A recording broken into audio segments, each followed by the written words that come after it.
ads. Now, I know that your main marketing strategy really is Pinterest. You teach Pinterest ads.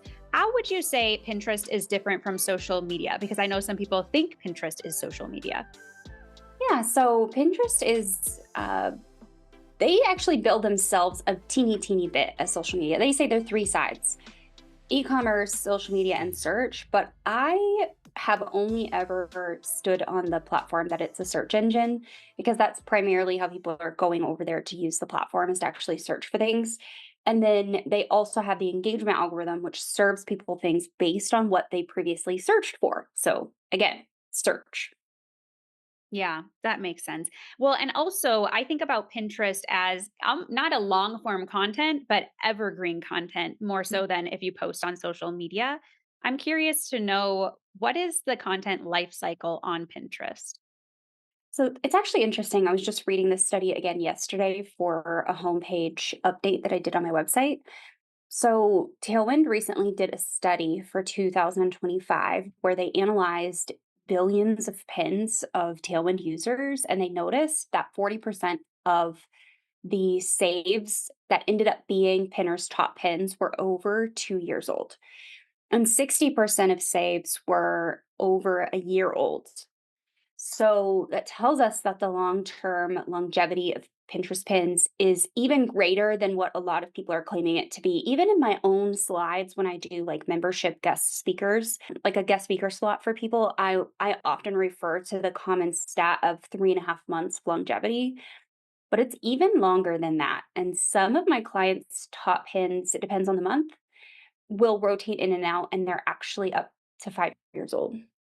Oh, that's really interesting. And I guess I have one stat. Like, I have one pin, they always email me or whatever and says, here's your top pins or whatever. And I always have one that I did, I don't even know how many years ago, but it's always one of my top pins. And it's very interesting to me because it doesn't even have to do with my content anymore. I'm like, oh, I should probably do something about that. But the life cycle is a little bit longer than other platforms, it seems. Yeah. Yeah, it is. So, talk to me a little bit about how to get started on Pinterest. If somebody's like, yeah, I want another platform to be able to repurpose my content on, what can that look like in Pinterest? So it can look like a couple of different things. It just depends on how you want to use the platform and what your time is right now to invest in other marketing, platforms for your business. So one way that lately I've been pushing people to use the platform even more is to at least do a profile setup where they create their profiles, they put their high converting content and products on the platform on their boards, and then make sure your website is claimed and walk away from it. And it's there for you if you do want to come back. Another way is to get started in the most simplistic way possible, and that's to create a few handful of boards based on your pillar content and products that you are always talking about, and using that high converting content again to routinely rotate through and create pins for. I get questions all the time of like, how many times can I make pins for the same URL or send it to the same URL in the same day? And then my default answer is always, as long as it's a new image, I don't care how many times you create. Just let's create new images each time and try to expand how many keywords we can target and rank for. So I like to try to stay out of the weeds with complication for beginners because we take on as beginners so many things at the same time. And that's when all the questions start coming and you might get stalled. But beginners are always hungry to get started. So that's where I would start. Let's start with just a few pillar boards that are based on your main topics in your business, main products that you sell, your email list offers, and create boards and pins around those things. Or create it, park it, walk away from it for a little bit until you do have more time to invest. Yeah, that makes a lot of sense. And I know a lot of people will ask the question, like, what kind of URLs can I do? Can I just do blogs or can I do other things? So, what do you recommend? So many things. So I'm going to rattle them off, and this is not an exhaustive list. So any blog posts, podcast, YouTube videos that you have, any guest appearances on anything, anywhere where you show up on other people's summits, their websites as guest bloggers, on their podcasts, anything like that where you might be getting media and PR. any of your digital products, any of your physical products, any landing pages that you want people to get their eyeballs on. So this could be a landing page for email list sign up. It could be a landing page for, a mini product you sell. It could be a full sales page, your services, your portfolio. Gosh, there's so many different things that you can pin to. You can even pin to your affiliate links. So, like your Amazon storefront or your like to know it page.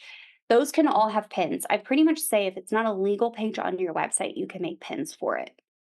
Because yeah, I think sometimes people are like, "I don't have enough content to do Pinterest because I don't have enough links," but there's endless amounts then. Endless amounts of content. Most people discount the amount of actual content that they have in their businesses because it's not just blogs. It's not just podcast, show notes or anything like that. And if you are a podcaster, although it's not my favorite, but you can link to podcast players too. So if you have a podcast player, let's say you have Spotify, Mm. Apple, and Lisbon, I mean that's three different links for your one podcast episode that don't live on your website. So you can link to those places as well. Now it's not going to be in your claim domain list, but you can still link to those places and then make your show notes and embed your podcast player in the show notes as well. Okay, I love that. Now, you did mention have a different image per link or per pin that you have. Mhm. Any strategies for being able to quickly come up with Yes. creating pins? Because I feel like that would be the hardest part. Yes. Okay. So the number one thing that you need to do always, and this is for anyone doing Pinterest marketing, whether you're new, whether advanced, I want you to have a template set in your business that's like 20, 30 different template styles. And you can do this by going to, Creative Market or Etsy or, my store or anyone else that sells templates and you can buy different packs of templates. And I want you to put them in your Canva account, rebrand them so they all have your brand identity. They have similar cohesive like elements throughout. And then I want you to find a list of keywords for that one topic. So if the topic is how to start a podcast, because that's what's in my mind right now for some reason. If the topic is how to start a podcast, then what are all of the different ways that someone is searching for that? You're going to get informed on this by using the search bar, the trends tool, the ads manager on Pinterest to find those keywords. And then every single way, so let's say you find 15 different ways people are searching for how to start a podcast. Every single keyword that you find becomes a pin. Now Mm, multiply that by 2 or by 3 and then each image, so let's say you use one keyword 3 times, use 3 different stock images, use 3 of your different templates so it actually looks different each time. This is how you begin to multiply your content without having to do a lot of work. okay, that makes sense. I like the idea of having the templates. And I know even in the past, you've done this for one of my bigger clients. You and I did a VIP day and you helped Yeah. get this all in order and create those templates. So it would be easy for us to have this plan. Now, I know a lot of people are like, okay, I want this. I want to do this. This sounds great. But how do I stay organized? Yes. Do you have a system? Well, I know you have a system, but tell us a few tips on keeping the Yeah. content organized and kind of like what would a daily no, maybe this is the second question, but what would like a daily, Mhm. monthly routine kind of look like? Yeah, let's start with the first question of how to keep it organized. You're going to use a simple spreadsheet, or if you're a Notion girl or a guy, you can use Notion. Whatever your favorite, content management system is, you're going to do that. I use a spreadsheet. I love spreadsheets. I Mhm. live in them. That might be different for you. If you don't like spreadsheets, that's okay. But I have one sheet in my hub that is just for all the content and links. And my links include, and this is going to be different for everyone depending on what your long form content platform is. But since we're talking about, growing your biz without social media, because that's what Gabe is known Mhm. for, then chances are it's podcast, blog, YouTube are one of your options. So you're going to have your main piece of content, a link for the blog or show notes, a link for the podcast player, and a link for the YouTube video. So 4 main columns, really. You can take any of those out that don't actually count for you. Now, every month I create a new sheet in this one spreadsheet, just a new blank one to the side, and I pull any content over for the month that I want to make new pins for. And I do this month after month after month. Now, when that month is over, I right click on it and I say hide sheet. And I Mm, always label the sheet after the month that I'm doing it, the month and the year. So April 2025, and then it gets hidden. And then come April next year, if I'm in an evergreen business, I have a content plan already partway made for me. I just have to add any new content in that I want to make this year. So you can actually start this in year one and have a lot of the work, about 70% of the way done for you in year two. And this is really it. So aside from that, use Canva. I want you to organize your Canva account. I want your brand templates applied to your brand template center. I want your logos, your fonts, your colors, any little icons, any brand photos added to your brand kit inside of Canva.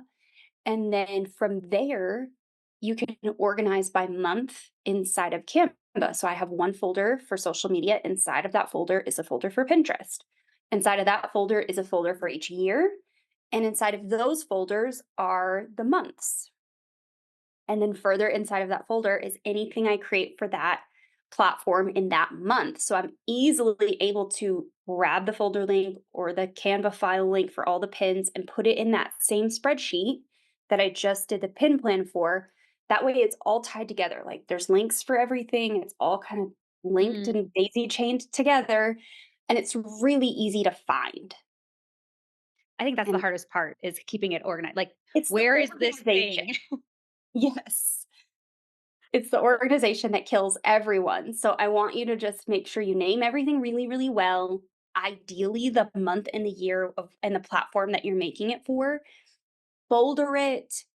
Use a spreadsheet. If you're not using a spreadsheet and you're using Notion, then whatever you're doing in there for your file management. But it really truly comes down to file management. I think that's where most people get caught up. Yeah, for sure. I feel like the more organized you are, the easier it is to execute. So speaking of executing, let's say that somebody just wants to do a basic Pinterest strategy. They already are in quite a few places, but they want to add this to their marketing plan. How much time could they expect to spend on Pinterest each month? And is it like a daily thing? Can it be a weekly thing, a month, like once a month? How does that look? If it's really basic, it could probably be a monthly thing. So if you are just publishing all of your new content each time it gets published, then you could save all of that up for one day a month, do all your keyword research, your pin copy creation, and your images in a day. If you're like me, you're only creating about four new pieces of long form content a month. Most content creators aren't even creating that much, Gabe. So, like, if you're still in the beginner intermediate phase and you're still trying to be consistent with your content, then you may not be creating four. But that's what I would say is to start with just the new content that you're creating all the time. Bucket it up, do it all in one go, and then push it into the scheduler over on Pinterest for free. There's a free scheduler, you don't even need to pay for anything, and then you can schedule up to 30 days in advance. Love it. Yeah, I used to pay for Tailwind and I don't even have Tailwind anymore because I'm like, Pinterest makes it so easy now. Why Yeah, pay for an extra software? yeah, truly. So that's what I would do is just worry about publishing your new content over there consistently. If you want really basic, if you just want to stay publishing the new stuff. Now, if you do have a library of content and you get some extra time, you could always go back and add that stuff in. However, I would focus first on your high converting content. So if you know you have blog posts or podcast episodes or YouTube videos or even email list opt-ins that convert really well, start Mhm. with that list. Okay. Yeah, that makes a lot of sense. So tell me, can we talk a little bit about how Pinterest SEO works and maybe some quick tips for really optimizing that content? Yeah, Because I know that the platforms are all different and what the algorithm likes and things like that. I'm gonna give you my number one secret, and it's really not a secret. But this is how I get my clients' content to rank consistently fast. And it's simply so I know I told you earlier to create more than one pin for each URL. So I want you to do that. But I want you to use your main keywords over and over and over like a broken record. And if you can Mm, do that like a broken record and you can use those main keywords over and over again without getting bored, your content is going to rank in those search terms multiple times. You're going to have no choice but for have people are going to be clicking on your pins because there's going to be so many variations in the search results. Now you're going to do this for different image types. So you're going to do it for infographics and static images and images with no text. You can also do this with videos. You can do this with carousels. Any type of pin creative that you want to make, you're going to use these keywords over and over again. Now, how it works in general is it takes about 2 weeks to lately. I've been doing some anecdotal research on my own. It's hard to know on a large scale because I'm only one person. But I'm noticing about 2 to 3 weeks after things are pinned, they're indexed. Then we have to take into consideration how long it's going to take for those pins to rise in the search, depending on the competitiveness of the keyword, and then getting people to click on them. Mhm. That's a whole other game. But 2 to 3 weeks on average is what I'm seeing lately. And the SEO works pretty simply. So, number one, it starts with your boards. Your boards are key to your overall indexing health.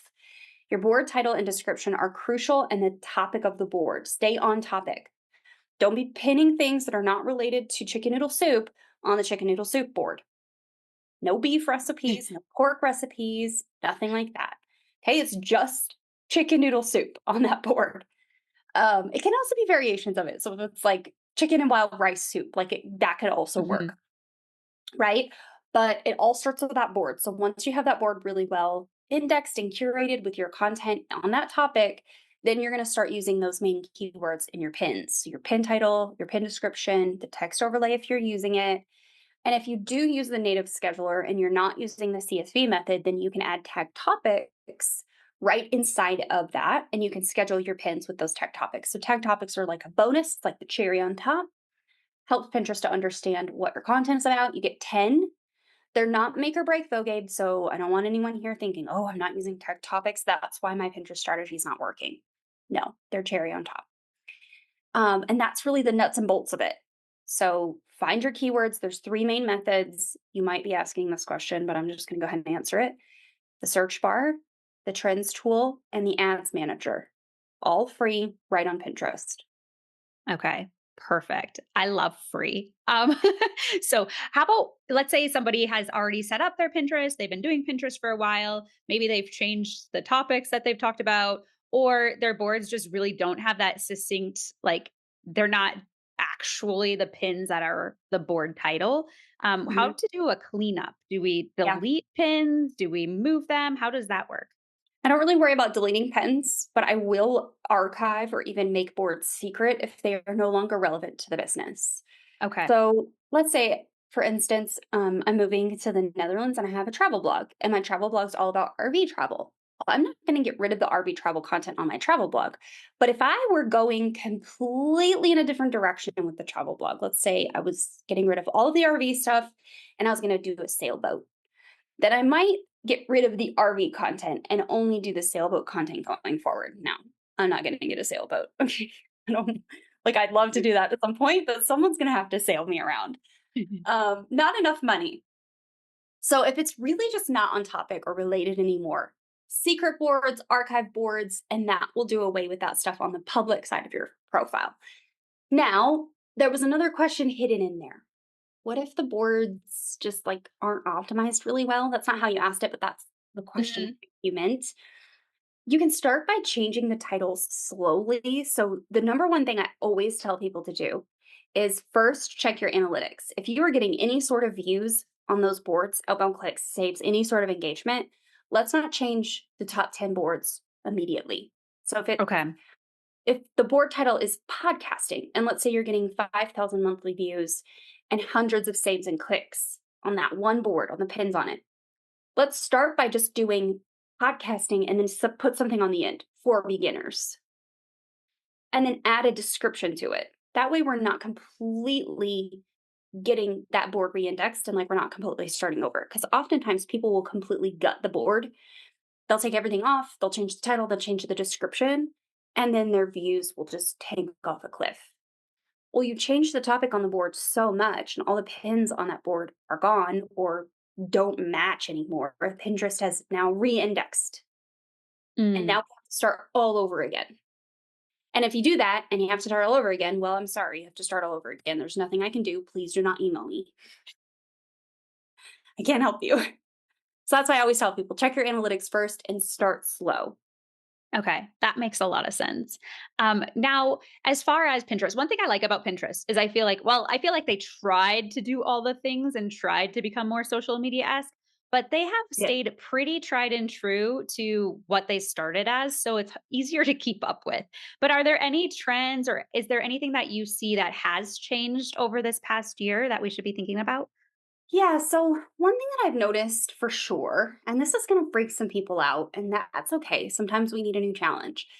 Is the higher your productivity per day, and productivity meaning how many pins you're pinning a day, usually the faster the results. Now, this is pretty obvious. Mm-hmm. If you're blogging 4 times a month, then Google's going to have 4 new URLs to index and rank for you. If you're posting 4 reels a day on Instagram, chances are you're going to get more views than if you were posting one. So it makes logical sense. There for a while, we were able to pin a lot less per day. I'm still only pinning a minimum of 1 pin a day for clients. If they give me more content, if I have anything I can repurpose, and obviously I can up their productivity. But that has been something that we have noticed over like the last year and a half to 2 years in productivity per day. So if you can pin more, pin more. If you can't pin more, that's okay. Let's at least start with something. Yeah, that makes a lot of sense. Well, if that's the worst of it, that's not too bad. Yeah. Yeah, and we have video pins. Idea pins went away a couple years ago. It's been like 2 years ago now that they were kind of folded into what we call pins now. So nothing huge though. Like, they've updated the scheduler in like the last year and a half where you can tag your products while you're scheduling your pins. Not everyone has the feature. I'm still harping on them to please release it to everyone. So Pinterest, if you're listening, please. And then also release that feature into Business Manager. If you are a Pinterest manager and you're listening, then the Business Manager tools that are available to you now, where you can access client accounts and you don't have to sign in, obviously those are available, but nothing like for consumers. Like consumers being people who are Pinterest marketing for themselves. Okay. Very good. So, one of the last topics I kind of want to dive into is Pinterest ads. So, I'd love to hear a little bit more about that strategy. Is it something for us to kind of look at, and maybe even also who should be thinking about utilizing Pinterest ads? Pinterest ads can be a great place and a great way to get more eyes on your content. Now, I'm actually consistently running Pinterest ads these days. I run a blog post campaign. It's in consideration where I'm just driving traffic to my top blog posts that I want eyeballs on all the time. I'm swapping out the creative as I noticed it fatigues, but I'm using their AI generated, or not AI generated, AI driven strategy. So it's a little bit more hands off. This is just to keep my content in front of pinners. $5 a day. It's really affordable to just do that. Now, if you don't have content that you know converts organically, if you don't have an email list offer that you know converts organically, if your products are not converting organically, I would say you are not ready for ads on any platform. Mm, Let's work on the organic conversion before we put any money behind it because I'd rather you pay your mortgage. I'd rather you pay yourself. I'd rather you pay for your daycare bill than pay Pinterest. They're a multi-billion-dollar company. They don't need your money. You need your money. So let's work on organic conversion and then move into ads later. Now, I also have another favorite ad strategy for people who are ready, and that is lead generation. So, growing your email list. That's a fun way to run some Pinterest ads, and that's probably where I would tell people to start. And I okay, perfect. don't think you have a lot of e commerce people in your um, Probably ecosystem. a few, but not too many. Yeah, Okay. We're mostly not going to talk. digital. We're not going to talk about e-commerce ads today, then, because it's a totally different beast. Right. And then the lead ads, essentially, in case somebody doesn't know, is them opting into a Yes. free resource or something like that to get on the email list. Yes, a free lead magnet. So my Pinterest strategy guide would be an example of that. If you have a guide for teaching people how to sew a quilt or to crochet or whatever it is, like you are just sending the ad to a landing page with no menu on it on your website. There's no menu. The page is only designed for them to put their email address in and get your freebie and get on your email list. Okay, makes sense. Now, have you ever done meta ads in like Facebook or Instagram? And because I'd be curious on how they compare to Pinterest ads. This is such a good question. I actually had this question on a recent podcast episode I was on. Let me actually just pull them up from last year and I'll tell you. Perfect. I was in a small little email marketing summit and we were talking about this actually. Yeah, I'm curious because I'm even like thinking about branching out into the meta ad space. So I'm always like, well, what compares? What are the differences? What are the conversions? What am I going to be paying? All the things. So my cost per lead on, and this really does vary based on industry. So B2B on Pinterest is probably going to cost you a little bit more simply because it is a slightly smaller audience. Just in general, Pinterest only has a half a billion users, whereas, Meta across all their apps have like 2.5 billion. So we're talking a huge audience difference in Mm. size, but also business owners who are looking for your stuff. If you're a business owner marketing to business owners, is also slightly smaller. So in 2024, I spent $1,719 on meta ads, and my cost per lead, I got 1,974 leads, and I paid around 87 cents per lead. Wow. Now, my ROAS numbers were 0.18, so it was not profitable on the back end offers that I was pushing, but I wasn't running ads in order to convert to sales. I Okay. was running ads to grow my email list. Now, on Pinterest, I have to set the same exact parameters so we get the right numbers.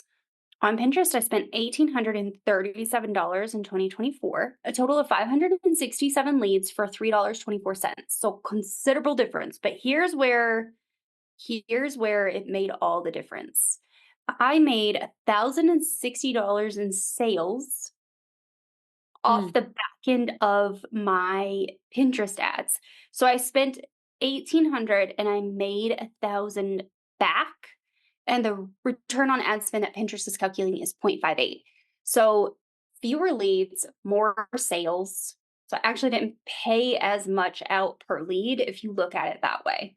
And that's generally how I look at it. How much money did I get back in? And then calculate the cost per lead based on that. So if you look at it like that, it's a different ballgame for sure. Yeah, that makes sense for sure. So I wonder, I'd be curious to know if the Pinterest ads worked better for you because you're a Pinterest manager or because, like, I don't know if it would matter what niche you're in or anything like that. Yeah, I run the ads to the same exact offers. Hmm. So it's the same funnel, it's the same landing pages, it's the same copy. The only thing that's different are the images because Pinterest and Facebook ads are different sizes. Hmm. In general, they are different. Now, this year I have been running a new consideration campaign, that new AI driven one. And I only spend, like I said, about $5 a day. I'm at $148 in total spend in the last 30 days.